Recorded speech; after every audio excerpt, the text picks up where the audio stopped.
Welcome back. मैं हूं आपका होस्ट फैजुल बारी। दोस्तों, जहां एक तरफ पूरी दुनिया कोरोना वायरस महामारी से लड़ रही है, वहीं हमारे देश हिंदुस्तान में स्टूडेंट और सोशल एक्टिविस्ट यूएपीए में अरेस्ट हो रहे हैं। आज हम लोग ऐसे कुछ लॉज और कानून के बारे में बात करेंगे जो ब्रिटिश रूल के ड्रैकोनियन लॉज से काफी ज्यादा सिमिलर है। मेरा मतलब है, आज हम लोग यूएपीए, टाडा, पोडा इसके बारे में बात करेंगे। सबसे पहले बात करते हैं टाडा की। टाडा मतलब है terrorist and disruptive activity prevention act.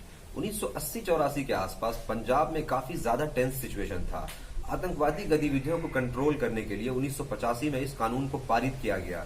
इसके अंदर 76,000 लोग अरेस्ट किए गए, जिसमें ज्यादातर सिख और मुसलमान थे। इसका कन्विक्शन रेट 1% से भी कम था। इसका मतलब है कि 100 में से 99 लोग मासूम थे, इनोसेंट थे, और सिर्फ एक आदमी पर जुर्म साबित होता था।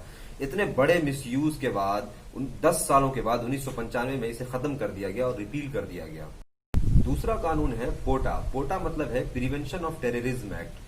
9/11 के बाद 2001 में हिंदुस्तान में इस कानून को पारित किया गया, जो टाडा से काफी ज्यादा सिमिलर था। पोटा के अंतर्गत 4,349 लोग बुक किए गए, जिसमें सिर्फ 13 लोगों पर जुर्म साबित हुआ। इसका मतलब है कि 4,349 लोगों में 4,336 लोग मासूम थे। एक लंबी बहस के बाद इस कानून को भी 2004 में वापस ले लिया गया। तीसरा है यूएपीए मतलब अनलॉफुल एक्टिविटी प्रिवेंशन एक्ट। 1967 में इसे पारित किया गया था। तब से अब तक इस कानून में 6 मरतबा अमेंडमेंट यानी संशोधन हो चुका है। किसी कानून का इतनी मरतबा अमेंडमेंट होना अपने आप में इस बात की दलील है कि यह कानून अधूरा और इनकम्प्लीट है। आजादी से पहले ब्रिटिश रूल में बने 4 ड्रैकोनियन लॉज, जैसे Bengal resolution 1818, government by ordinance 1920-30, government of India act 1935, उसके बाद रॉलेट एक्ट 1919, इन सारे नियमों का कुछ न कुछ पार्ट या हिस्सा इंडिपेंडेंट ऑफ इंडिया के जो यूएपीए है उससे बहुत ज्यादा मिलता जुलता है। मैं आपको बता दूं कि रॉलेट एक्ट वही एक्ट है जिसका विरोध करने पर 13 अप्रैल 1919 में जलियांवाला बाग हत्याकांड हुआ था। इसके अलावा हावड़ा पैनल ने भी रॉलेट एक्ट को यूएपीए से कंपेयर किया था। इस कानून के तहत यानी यूएपीए के थ्रू गवर्नमेंट किसी भी इंडिविजुअल को यानी एक आदमी को टेररिस्ट साबित कर सकती है। नेशनल क्राइम रिकॉर्ड ब्यूरो के अकॉर्डिंग 2014-16 के बीच यूएपीए में बुक 75% लोग मासूम और इनोसेंट थे। 2016 में यूएपीए के 3,962 केसेस में से 3,548 केसेस पेंडिंग था। इसका मतलब है कि इन्वेस्टिगेशन प्रोसीड ही नहीं हुआ। बॉम्बे हाई कोर्ट के सीनियर वकील मेहर देसाई कहते हैं कि यूएपीए का उपयोग दोषी लोगों को सजा देने के बजाय आम लोगों को डिटेन करके परेशान करना है।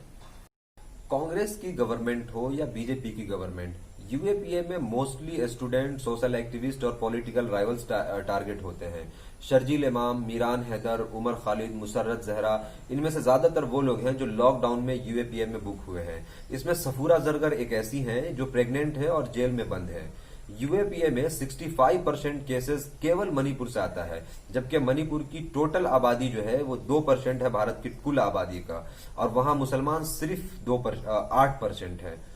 इसके अलावा कॉमन कॉज एंड लोक नीति 2018 के रिसर्च स्टडी के अकॉर्डिंग 35% दलित, 27% आदिवासी और 47% मुस्लिम इस बात से डरते हैं कि उनको झूठे केस में या यूएपीए में फ्रेम कर दिया जाए। और मुसलमान के लिए और मुसलमान के मामले में द क्विंट के रिपोर्ट के अकॉर्डिंग हमारे इंटेलिजेंस ब्यूरो ऑफिसर कहते हैं कि टेररिस्ट साबित करने के लिए मुसलमान नाम ही काफी है। अब मीडिया का रोल आता है। अभी पुलिस किसी आदमी को डाउट और सस्पिशन के बुनियाद पर सिर्फ अरेस्ट करती है कि हमारी इंडिपेंडेंट मीडिया 2 घंटे में पूरे हिंदुस्तान में उसे आतंकवादी और टेररिस्ट साबित कर चुका होता है। मालेगांव ब्लास्ट केस में 9 मुसलमान बाइज्जत बरी हुए। अहमदाबाद ब्लास्ट केस में 2 मुसलमान 14 साल के बाद बाइज्जत रिहा हुए। समलिती ब्लास्ट केस में 4 मुसलमान 23 साल तक जेल में रहने के बाद बाइज्जत बरी हुए। ऐसे बहुत सारे केसेस हैं जिसमें 10 साल, 15 साल, 18 साल, 20 साल, 23 साल के बाद मुसलमान बाइज्जत जेल से रिहा होते हैं और गवर्नमेंट के साइड से कोई कंपनसेशन, कोई मनी नहीं मिलता है। एक आदमी का ऐसे ही 15 साल बर्बाद हो चुका होता है और हमारी मीडिया, इंडिपेंडेंट मीडिया की वजह से ऐसे रिपोर्टिंग की जाती है कि उसके रिश्तेदार उससे डर से, बदनामी के डर से उससे दूर हो जाते हैं। उसकी फैमिली बर्बाद हो जाती है, घर में जवान बहनों की शादी नहीं होती है, भाइयों को जॉब नहीं मिलता है और केस लड़ने के चक्कर में पूरी प्रॉपर्टी बर्बाद हो जाती है, तबाह हो जाती है। अगर आप में और हम में इंसानियत है तो 1 मिनट के लिए इस बात को जरूर सोचें कि इन सब के लिए कौन जिम्मेदार है। इसके अलावा एक बहुत ही शर्मनाक और शेमफुल फैक्ट इरशाद अली बताते हैं, जो 11 साल के बाद बाइज्जत रहा हुए। वो बताते हैं कि उन्हें पहले पुलिस इन्फॉर्मर बनने के लिए मजबूर किया गया और बाद में मुस्लिम नौजवानों को आतंकवादी गतिविधियों के लिए उकसाने और पाकिस्तान जाने के लिए तैयार करने का टास्क दिया गया। अब एक चीज समझ ले कि हमारी इंटेलिजेंस ब्यूरो उनको पाकिस्तान जाने के लिए सीक्रेटली उनका अरेंजमेंट करती। जब वो पाकिस्तान से लौट करके आते तो उन्हें अरेस्ट कर लिया जाता। ये सारा इंटरव्यू आपको द क्विंट के चैनल पे यूट्यूब पे मिल जाएगा, आप जरूर देखें ताकि इन चीजों को समझ सके। 560 मुस्लिम बॉयज का जमीयतुल उलमा हिंद केस लड़ रही है और 100 से ज्यादा मुसलमान अब तक बाइज्जत बरी हुए हैं। ये जो कानून है यूएपीए टाडा पोडा, ये बनाया तो इसलिए गया था कि टेररिज्म को खत्म किया जा सके, मगर अफसोस इस बात का है कि स्टेट्स और रिकॉर्ड ये बताता है कि इसका बहुत ही ज्यादा मिस यूज हुआ है। हर थोड़े थोड़े टाइम पर सोशल एक्टिविस्ट, उसके बाद ह्यूमन राइट एक्टिविस्ट ये अपील और रिक्वेस्ट करते हैं गवर्नमेंट से कि ऐसे रूल्स को खत्म किया जाए। हमारी और आपकी, खासतौर से मुसलमान लड़कों की बहुत बड़ी रिस्पॉन्सिबिलिटी है कि वो ज्यादा अच्छे से रहें। आपके छोटे से एक गलत पोस्ट से सोशल मीडिया पे आपकी पूरी फैमिली को बर्बाद कर सकती है। तो अपनों का और अपने आसपास के लोगों का जरूर ख्याल रखें। कमेंट में जरूर बताएं कि ये वीडियो आपको कैसा लगा। Thank you.